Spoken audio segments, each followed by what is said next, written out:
Good evening, and welcome to our author series, sponsored by National Louis University's Library. And thank you all so much for coming out in this bitter cold. I'm Carol Cable, one of the librarians here at the Chicago campus. Before we begin, I just want to acknowledge the library's outreach committee for putting this all together, and especially our in-house baker, Linda Lawton. Thank you. I would also like to thank the Institutional Advancement Department here at NLU for streaming this presentation out live, making it available to thousands of people. Millions. So thanks to Kimberly, Rob, and Arturo. We really appreciate it. Today we are presenting authors Kristen Lems, Leah Miller, and Tanena Soro, who will discuss their book, Teaching Reading to English Language Learners, Insights from Linguistics. And I want you all to know that books will be for sale for $25.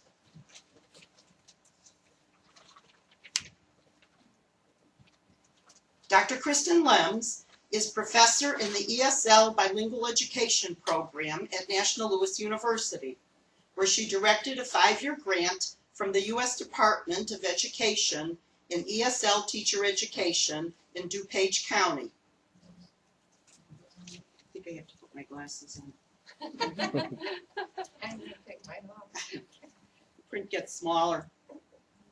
Her doctoral dissertation on adult ESL oral reading fluency won a finalist award from the International Reading Association for Outstanding Dissertation of the Year.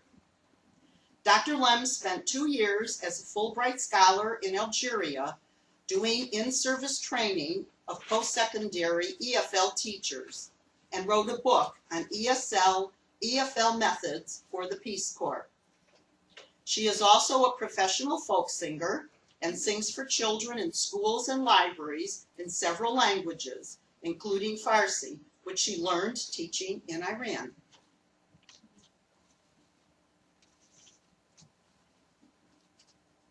Leah Miller is assistant professor in the ESL Bilingual Education Program at National Louis University, where she serves as coordinator and also teaches graduate linguistics courses at the University of Illinois at Chicago.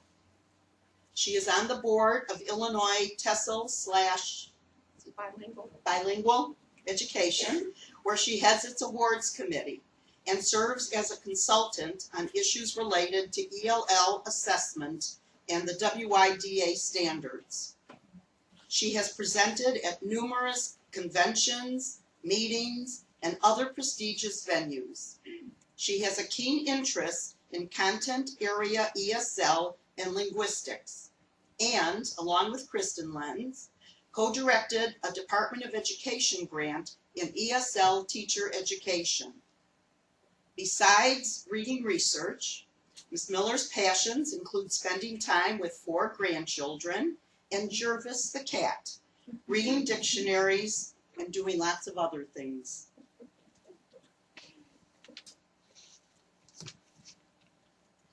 Dr. Tanena Soro teaches courses in linguistics, cross-cultural education, foundations, and reading for the ESL Bilingual Education Program here at National.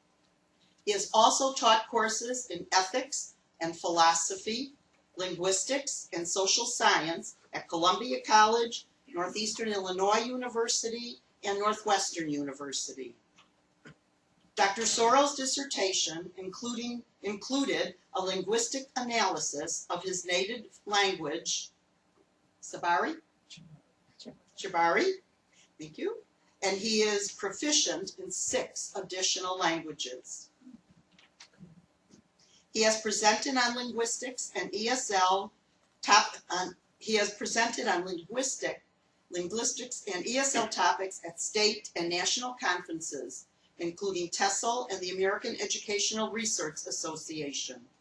And in 2008, he received the Outstanding Adjunct Faculty Award from National Louis University. In addition to teaching, he is a serious student of yoga and meditation. Please join me in welcoming our authors.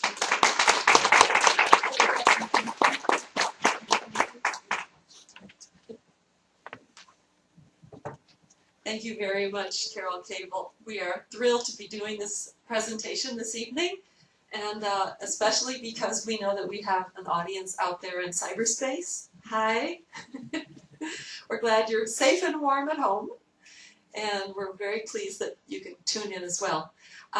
In addition to thanking those of you in the library, we also want to thank the Development Department of National Louis who helped organize the live streaming feed, and so thank you very much to all of you. We're going to be moving around, and each of us will do part of this slideshow, but I guess it starts with me, so here we go. Here are our thanks. We want to give special thanks. That little lady over there, Linda Lawton, who organizes all of these. And she is basically an amazing organizer. She bakes the brownies, and she sets everything up, and it's just, we really appreciate you, Linda, very much. Well, there we are. Why don't I forward this while you talk a little bit about it?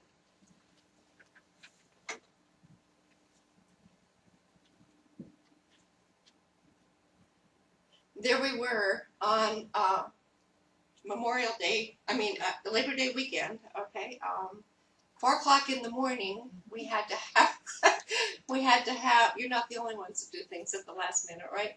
We had to get this in the mail that following Tuesday, which was, so we had worked straight through for about 20 some hours editing and putting things together and before we sent our baby off.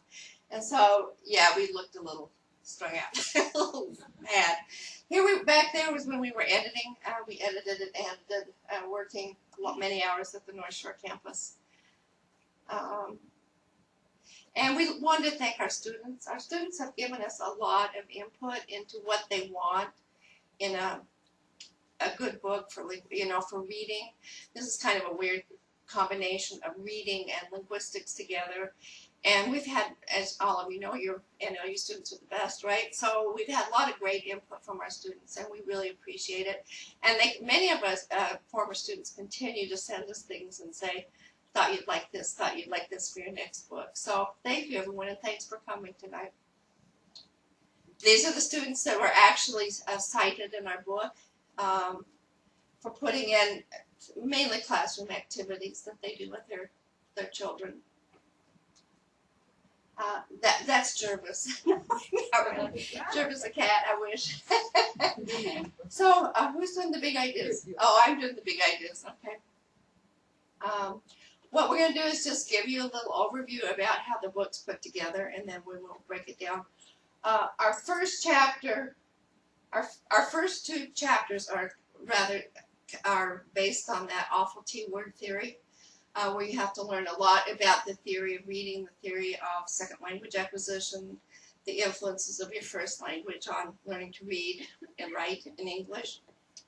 Oracy means listening and speaking. It's a very fundamental basis for becoming a good reader in any language.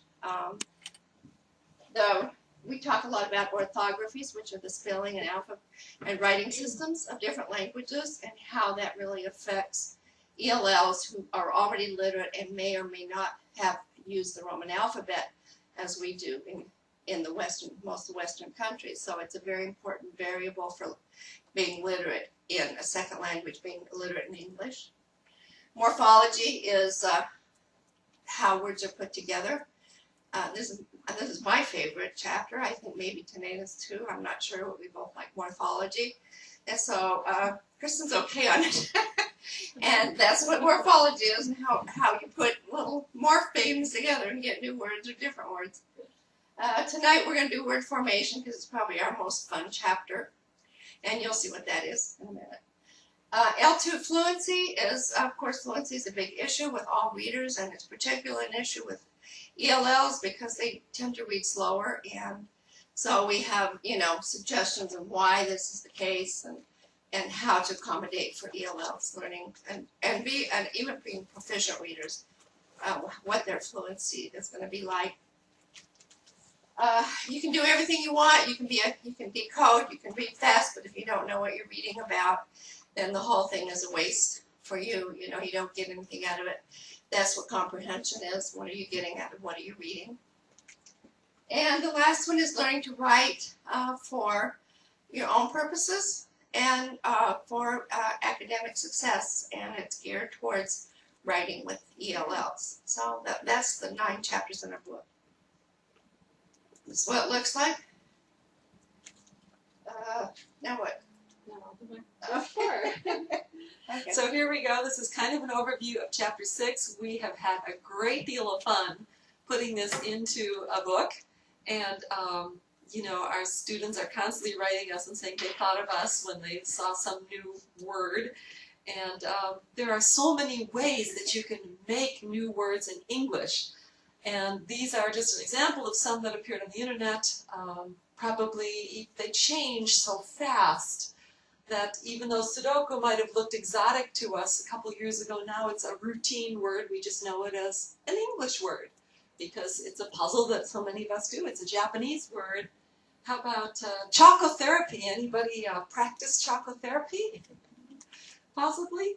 You don't need to have heard the word to figure out what it means because you just know the choco, morpheme, and you know therapy. You put it together and then you get a new meaning in your mind. And that's what we're able to do in English, which makes English such a rich, generative language. Words are able to come in so easily, and we're able to recognize what they mean. But we want to make sure ELLs can also figure out what these new words mean. Let's just look at one more on this page. What would be how would you pronounce that, first of all? Potatoes. Potatoes. Potatoes. Now, how did you know that?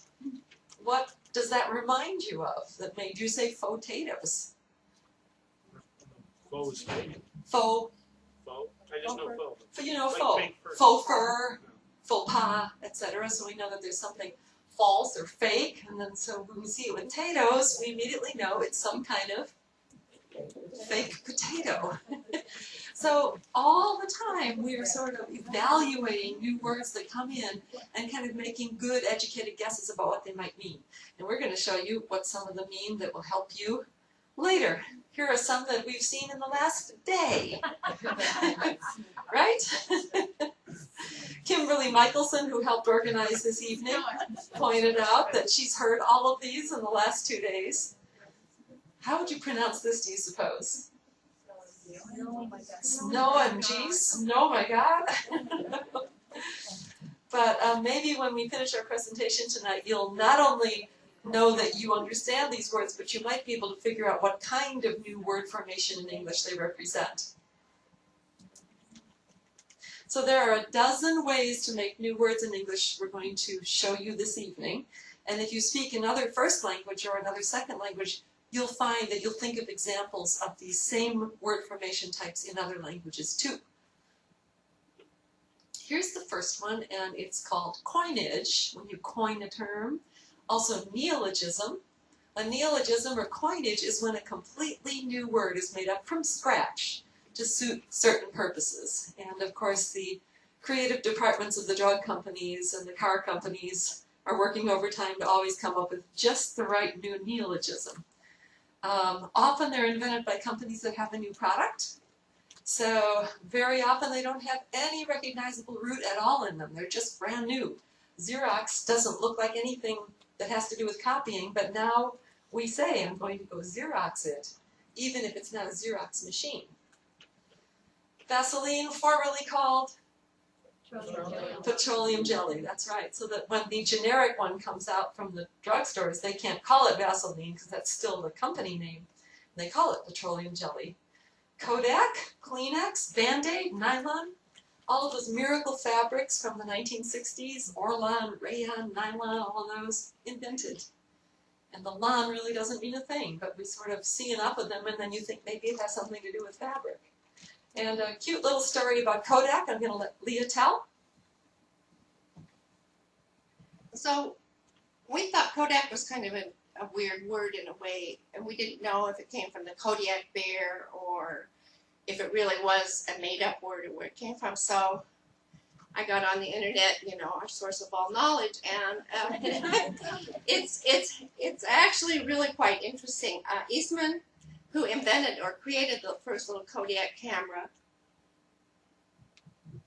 this one, some variation of that one, okay, like the letter K. So it just shows you that other people do bizarre things besides read dictionaries too. So when he came up with his project, okay, came up with this camera, they said, well, we need a nice name, a good catchy name for it. He said, well, I want a name that starts with K, because that's my favorite letter in the alphabet. And we are putting this out. And so somehow they figured out that Kodak, the letters all came together really well and sounded nice. So that it has that name simply because Eastman liked the letter K. So that's the story. Most words have very interesting provenances if you look into them, and weird. Okay, number 2 is borrowing from other languages. Words are created by borrowing from another language and incorporating them into English. Sometimes the original meaning is altered, and the pronunciation may also change. When words were borrowed long ago, it may be hard to recognize that they were ever not part of English. Here are some examples. Every once in a while you hear this pronounced tortilla, but I think for the most part, certainly in Chicago, we all know this word. I think some of the first words that come in are food words that we try out and we enjoy in ethnic restaurants. Coup de grace, this is very interesting. Anyone know French and tell us what that word means literally? It's the blow of grace, the death blow. When the sword comes down and the head comes off. And we do use that to mean the final stroke or the last laugh or whatever. Often, though, we do mispronounce that and say coup de grace because we sort of think that the last consonant isn't pronounced in a French word. But in fact, in this particular word, the French pronunciation is grâce. It would be pronounced. So it's sort of half anglicized and half still French. And that's often the case with borrowed words. They still retain some of their foreign pronunciation, but they've been kind of adapted and anglicized as they come into English. Carnival comes from Latin. Alcohol, Leah, I'm going to let you tell this one too. Alcohol has a really interesting history. This form comes from an Arabic word, but before it was an Arabic word, it was a word in Egypt that meant magic, and then it kind of migrated over to the Arabic countries, and they associated it, I guess, with a drink that makes you feel magical, and it kind of took on this name. But it has traveled all over Europe in various forms. It went into English as alchemy, which is turning metal, lead, or something, copper, into gold. And so alchemy, alcohol, you can still see that mystical, magical connection with it. So it has had a very long and interesting history, and it's interesting to trace it. It's a very old word in the language and just a very old word in general. One of the clues that a word has come from Arabic is that al, which means the in Arabic, and there's so many Spanish words that have al at the beginning because of the influence of the Ottoman Empire in Spain. And then espresso, kudos, panache, pasta, all of these are words that become commonplace after a while, and they don't feel like borrowed words after a while. Here's a Clark Street restaurant, an eatery, and there's 2 borrowings here. We've got both grande and we've got sushi. So I guess that means if you go to this restaurant, you get a lot of sushi. So then it's got the little icon of a person with the chopsticks to show you that's kind of a chopstick-friendly place. This is right across the street in Millennium Park, or in South Grant Park, I guess. At Grant Park South. Boulevards, it's a French word, meaning a kind of street. And this is downtown Evanston. Kind of a spoof on the umlaut of German, so we're seeing the word über come into a lot of wordplay in English, meaning the over whatever. The Uber moms are the moms that are constantly hovering. They talk about the helicopter parents that are kind of always watching their kids. And so these guys decided they'd have an Uber burger. And they've got a new Uber burger. And they've even got a super chili. So they're kind of playing with it. And, you know, if you know German, you get a couple laughs out of it. And if you expect a very exceptional burger. Is it borrowing or is it theft? We don't just borrow words. On occasion, English has pursued other languages down alleyways to beat them unconscious and rifle their pockets for new vocabulary. And one of the reasons that we accept so many new words in English is that we don't have an academy telling us that this word is in or out, it's allowable, or it's, you know, it doesn't have a family tree to it. It's kind of democratic. If words get used enough, they're in, and if they don't, they're out. Compounding is one that most of us are familiar with, and a lot of kids are taught about compound words in school, but it's not usually taken as far as it could be. When a new word is composed of two free morphemes, in other words, each of them alone is also a word, and they're put together to create a new meaning. So we have a lot of words like these: buyout, spyware, ringtone, free fall, makeover, turnaround. You hear that most of those are strong, weak, strong, weak, strong, weak. There's a tendency for these compound words to get a changed stress pattern, so that when you have the word white and house, it's going to be I live in a white house. But when it becomes the president's residence, it suddenly becomes White House, and the stress moves to the first position. There are a lot of compound words, and they create any amount of stress in classrooms because kids are not sure how to spell them. Sometimes they're two distinct words, sometimes they're hyphenated, and sometimes they're simply pressed together into a new word. And so you have questions like, what is it? Is it jet-like with a space in between? Does it have a hyphen? Or is it a single word? And I think if you have two short words that are compound, over time they probably do kind of press together. But if you have two longer words to make a compound word, it kind of looks complicated to see them pushed together so they retain their opposite. But you can see the trend over time that as they become more commonplace, the hyphens fall out, like email. Email used to have a hyphen. Remember the good old days when email had a hyphen? Now we've got e-books and email, and also same things happening with iTunes, iPod, iPad. And I think the I just means some Apple product by now. So we see things like this. This is a compound. If you drove down the street and saw that, you would have no idea that there were any food involved in this at all, would you? What is it? Is it a subway station? But we know that it's Subway sandwiches. So first they took away the sandwich, then they took away the Subway, and now you're left with a foot long. And you're simply supposed to figure out that it's the description of the Subway sandwich that is a foot long. But it's just called a foot long. Blending is the fourth, sometimes called Portmanteau Words. A new word is created from blends or parts of morphemes in other words to form a new meaning. And here are some examples. Maybe Leah can go through these while I'm queuing up the video. So, who knows where brunch came from? Breakfast and lunch. Great, okay. Prequel means before the sequel, right? Sexting? Did I say it right? I think we know what that means, right? Reaganomics was who? Our president, former President Reagan, and his economics. Great. Guesstimate, we use that one a lot. Guesstimate means to guess something instead of estimate. Same idea, but guesstimate means you really don't know for sure.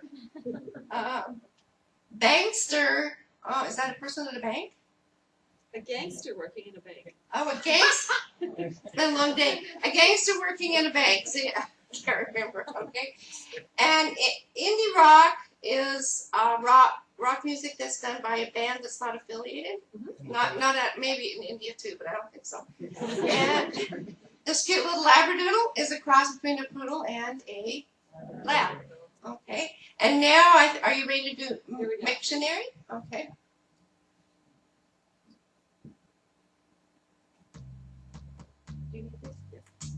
Complain. Maniac. Complainiac. Relationship. Replace. Relationship. Fantasy. Can't. Fantasy. Food. Mood swings. Food swings. Fab.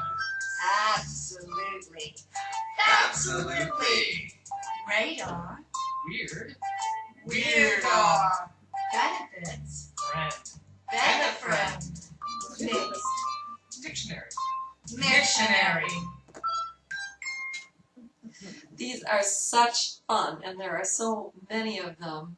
You see blends all over the place. Groupon's really a great one, and now we've got this multi-billion-dollar company that just 6 months ago, if you saw Groupon, you'd say, what's that? And now we all know. Here's one I just photographed of my student last week. It's a great blend on Mathlete. Here's a funny one. We all know what a duplex is, right? But what is a simplex? It must be smaller than a duplex, because we think of duplex as two of something or other. And a simplex, well, it says that it's just 2 bedrooms. So who knows, when the realtors got hold of this, I thought it had something to do with herpes, but maybe I've forgotten. It's not a medical term anymore. It has a whole new application. So there's a lot of creative language play going on all over in advertising and everything else. And this is sort of a fantasy of how a certain word might have been formed way back before time began. Maybe you'll recognize him. Did you ever wonder where words come from? Why do we call a spoon a spoon? A cup a cup? The answers are as exciting and as boring as the words themselves. You're about to see, dramatized before your very eyes, the creation of a word. It all took place in a primitive, rock-strewn clearing many, many years ago.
And so, thanks to early, irritable man, a word was born.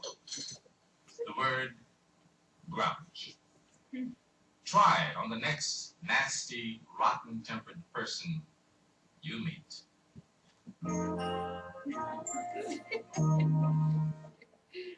So there we have grouch. It's apocryphal, of course. Sometimes these blends just don't make it, and this would be an example of one that tried, but I think failed. Somehow or other, we don't like 3 consonants in a row like that. And Kolst did not make it. It was not the people's choice. This is a cute one. Laz. Everyone knows this one. And that's so cute because it immediately reminds you of who the stars of this are. I like this. It's not just another liquor store. It's a liquorama. So kind of reminds you of panorama, right? Panorama. So it means just a huge variety. And just by that AMA there on the end, it kind of gives you the idea that it's really something special. This one I just clipped from a screenshot a few months ago. We've never heard the word before, but now we all can figure it out. It's a flightmare. You don't want to be on one of those. Here's another one.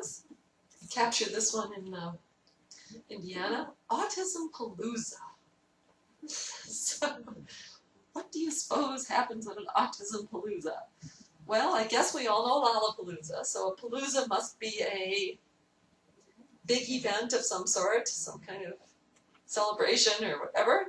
So you put other stuff on the front, and so you come up with this strange kind of blend or a strange kind of compound.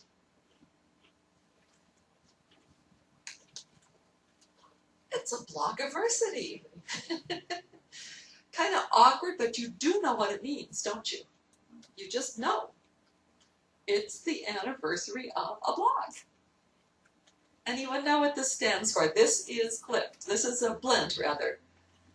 Anyone old enough to know, before it was unwanted email, it had another meaning, and it was this first kind of canned meat. And what was the canned meat actually made of?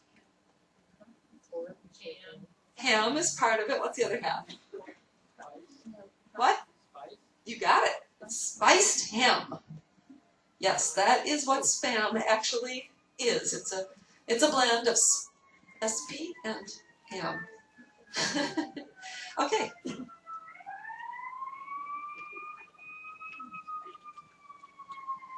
So the next group we're going to look at are what we call clippings or clipped words.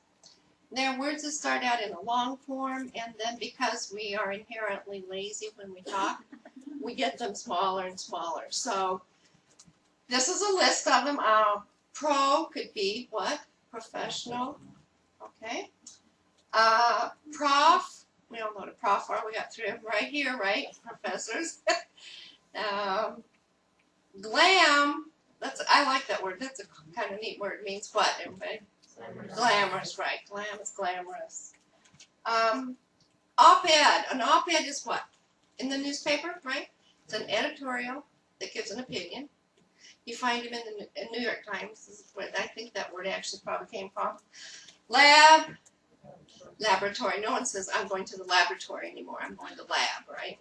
Some of these, you know, the long form is still around, but we just don't use them very much. Zoo's another one. How many? It means zoological garden when you talk about zoo. So zoo, hardly anybody says zoological when they're talking about the zoo. Meds for medicines. Promenade, I think, yeah, it comes from a promenade, and I think that has something to do with when girls were 16 and they would bring them out and introduce them to society, and then they would have a dance. Cred is credible. You have you're believable. Somebody thinks you're believable. Credentials, yeah, I have the credentials. I can't remember myself. Gym is one that nobody uses. The real word, the long word, which is the long word. Gymnasium. We never say, well, it's in the gymnasium unless we're talking maybe at school. But gym has almost taken over gymnasium. Exam is almost taken over. Examination. Big pharma is, what is a big pharma? Pharmaceutical company, right. I think, right? Mm-hmm. Isn't that a new one? Pharmaceutical lobby. Yeah, pharmaceutical lobby, yeah. You can also take off at the beginning of the word, such as in phone, started out as telephone, we knocked off the television. We did it the other way. We put TV, we went to tele-TV, or the middle of, or part of the beginning like in blog, okay? So these are these, and this is a new one, okay? The Hawks, what's the Hawks' full name? Black Hawk. So first, Black Hawks was compounded, right? You have black and hawk, and put them together, so you have Black Hawks. And then now you shorten it, you clip it by just calling them the Hawks. And in Chicago, everybody knows what that is. Absolutely, right? This one is a funny one. Manny and Petty. Mani is your fingers. I don't know. People say that. I'm gonna go get a mani. I get okay. And pedi, I have heard that. It means I'm getting a pedicure. All right. So those are clipped words. This one is the top one is an interesting one because it has this word perms. How many of you have ever heard someone say, I'm going to go get a permanent? Yeah, it's like about 3. It's just about gone, right? So most people say, I'm going to go get a perm. Okay, not a permanent for your hair. This one down here is a really interesting word. It's a tux, right? But what's interesting about this one when you look at it? Does anybody notice the interesting? The bow tie, and everyone knows that bow ties are what usually is more, are worn with a tuxedo. Yeah, there's the bow tie. Yeah, and then the little thing underneath it, tuxedos have that funny little, I don't know what they call that thing in the front, where you have to use these big pin-like buttons, and that's what the button thing is.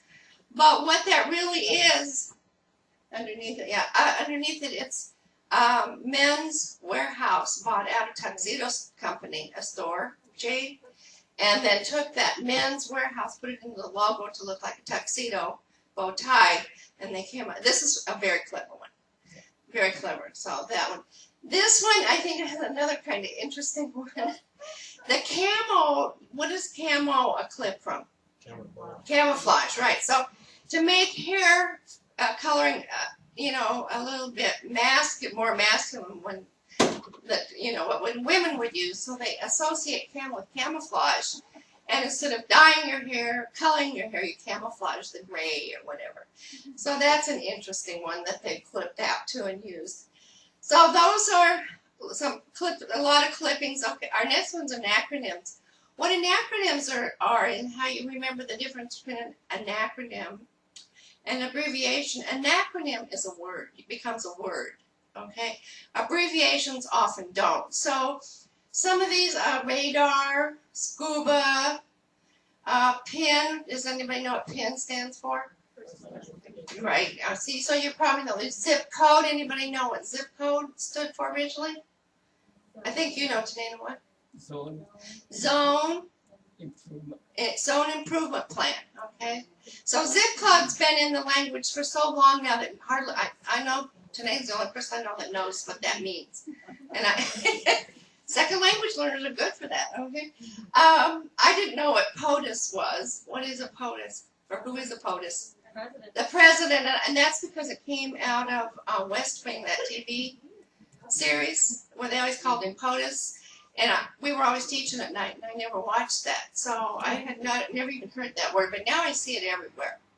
AWOL, I think we know what that means. And, yeah, and Arby's. Does anybody know what Arby's stands for? America's roast beef, yes, sir. Yeah, oh, great. America's roast beef, yes, sir. We have someone who knows. That's great. And how do you know that? Interesting. You need to be. And the commercial, now they play it up every now and then, so you know where it came from. But, yeah, so that's the example of that. And there's their sign. Now you have the next one are abbreviations, where they're a lot like clipping. Well, it's even more clip. You just do the letters. RSVP means, yeah, and the thing that's interesting about RSVP, you really don't say it RP or anything. It just stays the letters. DOA, we know what that one is, right? Well, which one? Oh, artist, yeah, it's been borrowed from French, right? It's borrowed first, and then we bring it in, and then we just take it from s'il vous plaît. DOA is dead on arrival. I have to tell about LOL. What does LOL mean? Laugh out loud. I thought when the first time I got that in an email, I meant lots of love. Why is this person signing off with lots of love? And then I found out you need to get with it, okay? So that's that one. We all know what ELL means, English language learner. R&B, oh yeah, what's R&B? Rhythm and blues, and you hear R&B much more than you ever hear the whole thing out. B&B, bed and breakfast. I always say B&B because I get bed and breakfast confused and mess it up. AKA, also known as, right? So you can see why we do these. DWI, if you DWI, you may end up DOA, right? So there's that one. JPEG is a new one. What's a JPEG? Everyone know what JPEG is? Does anybody remember what the J stands for? See, I can't remember. Do you remember, Kristen, what JPEG? So we've just taken whatever that J means and put it with PEG. Who did? Who knows? No, I forgot. I forgot. I have no clue what it means. So we've just lost the meaning. And this is a really interesting one. And I'll ask you to indicate by a show of hands. How many of you still say ASAP? How many of you say ASAP? About 50-50. It's becoming more moving into the category of the others where it becomes a word. Okay, so eventually probably ASAP will be pronounced ASAP and everybody will know what it means. Or they maybe be like me with LOL. Okay. One of the reasons that we can do text messaging and we have no problem with it is because we know how to do abbreviations and acronyms. It's just we know the language so well and the sounds that go with the letters and the numbers that we can just do this right away without even thinking. So 277818 BKSTR. What does that mean? Bookstore. Good. For massages or messages? Messages that save you dollars. Okay, so you see how we do it. We can also read license plates because of this system. This one is a QD pie, right? Back formation is a kind of process that is where we start out with one word and then that's one part of speech and we move it to another part of speech. So we start, usually in English, we start out with the nouns and then from the nouns, we form the verbs. You would think it'd be the other way, but if you look in the dictionary, it explains that usually we start with nouns. So television became televised, and then, okay, and priority became prioritize. Liaison became liaise? Liaise. I don't use that. Any of you use that word, liaise? Yeah, I don't use that one, so I don't know. Enthusiasm is enthused. Do any of you use enthuse? Some people do, yeah. Sermonize, okay. Teacher, this is an interesting one. Teacher came before teach, okay. So that's an example of back formation where it goes from one part. These all went from nouns to verbs. Okay, and here, happiness is a 50-incher. So it's incher, and they've made inches a noun, and they've turned it into a comparative, yeah. And they're talking about a fish, okay. So here's some examples of back formation. This is a real IBM ad. What are you guys doing? We're ideating. ID what? Ideating. What's that? Coming up with new ideas. Why don't you just call it that? This is different. We need to rethink the way we do things. Structure. Process. We need to innovate. How? We haven't ideated that yet. Good luck. Thanks. That's new. I haven't seen that one. That's great. So this is Tanena's. He's going to do category shift. Category shift is when you have a word and you use it for another category. In other words, you can have an adjective like empty and then turn it into a verb. You don't change the word. Or you can have butter and then you butter your toast. So that's for example, Google. We all use that word these days, and now it started as a noun, right? And then turned into a verb. I'm going to Google something. Okay. Can you think of any? Skype. Skype? Okay. Facebook. Facebook? Yeah. Very good. Yeah, you love it. You know what it means, right? It's like you feel like going on vacation. Okay. How about this one? You've written that too many teachers are ungoogleable. What do you mean? What do you mean by that, and why does it matter? The kids in our classroom are going to be Googled. They are going to be searched for on the web over and over again. The people I learned from one day on a day-to-day basis are Googleable. So what's going on here?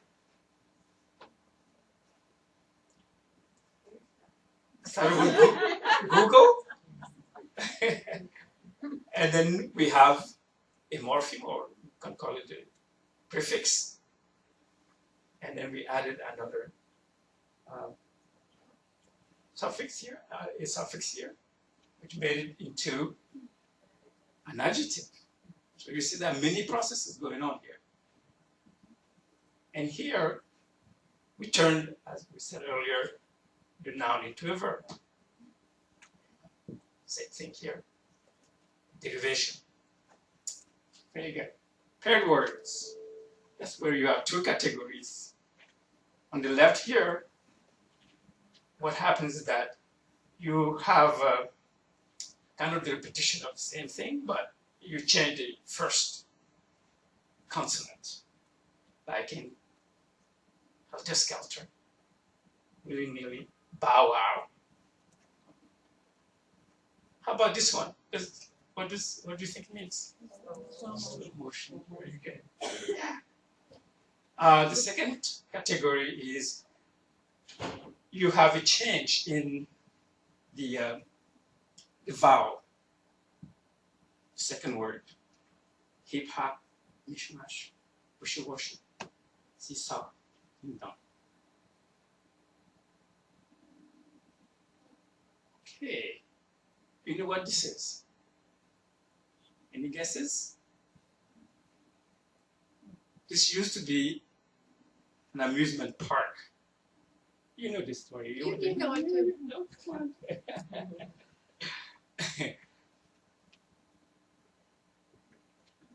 This particular ride in Great Britain is called a helter-skelter because when it goes, it's kind of like that ride we have that goes back and forth like this. I forgot what you call that, but it's very the motion is, there's a lot of motion to it, and I'll get all mixed up inside of it. So helter-skelter first was used for this ride, and then how do most of you know helter-skelter? Where did it first appear in popular culture? Yeah, in a rock song, right? It became there's a Beatles song called Helter Skelter. And then it took on a very negative tone back in the early 70s when Charles Manson, very good, yeah, when he did all the killing and they wrote Helter Skelter all over the walls in blood. So it has a very interesting, but you get the sense of chaos, total chaos, nothing holds together, confusion, almost craziness. Yeah, it is because, the slide was a spiral one, and it would come down on a mat. So it created that sense. Oh, I didn't know that. Grubhub. What's going on here? We know what grub is, right? What does it mean? And hub? The place. Yeah, so, yeah, we have a compound here. Scale change. This is when we add a prefix or suffix to a word to show either size or dimension, like droplet, mega, mall, hanky, supersize. This one we hear quite a bit these days. Nanosecond, microwave, or micromanage. Okay. How about this one?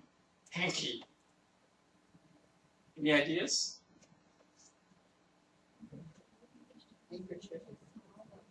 Yeah, small, because the IE makes it small. Very good. Smoothie.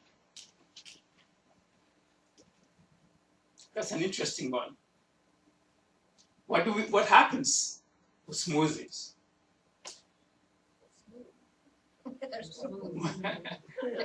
What happened to the food? Yeah. Okay. Why is it that if you have mashed potatoes, would we call it mashed potato smoothies? Why not? Exactly. Something to do with drinking. Yeah. Okay, very good. Let us take a look at some of these. Who didn't know this word shellacking before? Anybody? That's what you did to wood, right? Yeah. Okay. I didn't know it till today. My junk.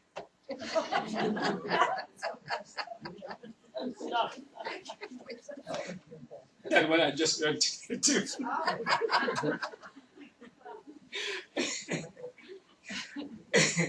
How about refugiate?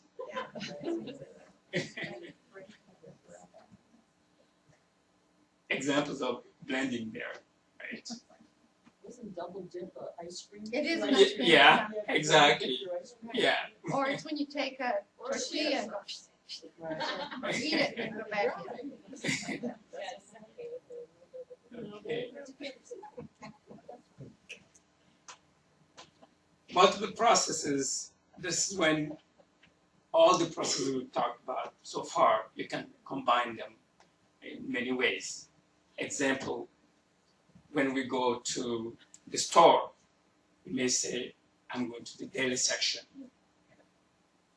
Deli is a borrowed word from German, and then we clipped it. We only use deli. Snowball is another example. We started as a compound word, and then we can make it a category shift, turning into a verb. Internet, it's an interesting one, isn't it? It comes from international network. Did you know that? Yeah. Okay. Let's take the last one, since we've been hearing that a lot in the media. Cyberbullying. We have a blend here, and then we turn into a verb. Yeah. And then by adding the ing, we turn into a gerund. So, what's going on here with this picture? Make veggies less vegetable. Any ideas? Huh?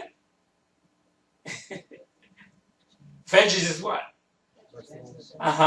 What? Huh? Yeah, it's vegetables, but we clipped it and blended it, right?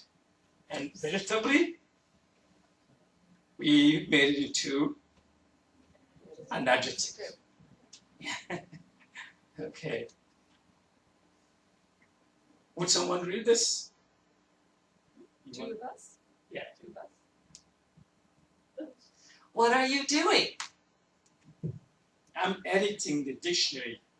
I'm crossing out words we don't need anymore, replacing them with ones we do. The first to get the axe was fortnight. What's wrong with fortnight? Unnecessary. Unnecessary, normal people say 2 weeks. Its only purpose is to make pompous people feel pompous. Since when is pomposser a word? Since it replaced fortnight. You are not replacing fortnight. You are not replacing fortnight. Wow. You're sounding pompuser and pompuser.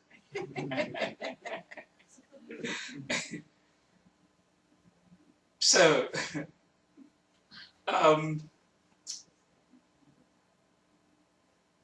what's going on here?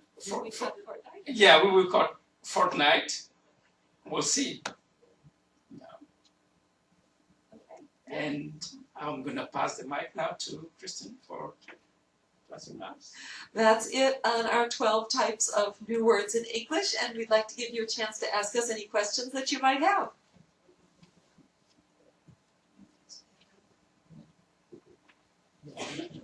Did anyone think of a word that they never realized how it was put together when you were seeing this presentation?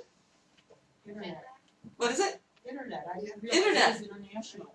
Internet, yes, international network. Somebody else? No, I had a question. I wanted to know, once we start using the word, well, how do we copyright the word, or how do people copyright No, certain we words? don't. We use them all the time. We don't. It's free as the wind. She asked how we copyright the word once we start to use it. You don't make money off words. Just doesn't happen. Well, I guess you could trademark a process or something, but yeah, they're just, that's democracy in action, and they just get picked up by people or they don't. Just like if you've read Findle, how many of you know the story of Findle? That's what happens. You start using the word, and before you know it, everybody's using it. Well, obviously companies trademark, like Xerox, nobody can use Xerox but everybody uses Xerox, right? So that's the idea where it becomes democratized. They just take it over. But in print, you always have to acknowledge them, I think. Any more questions or comments? Very much for coming. Thanks. It's great to have you here. Thank you again to the new library for bringing us.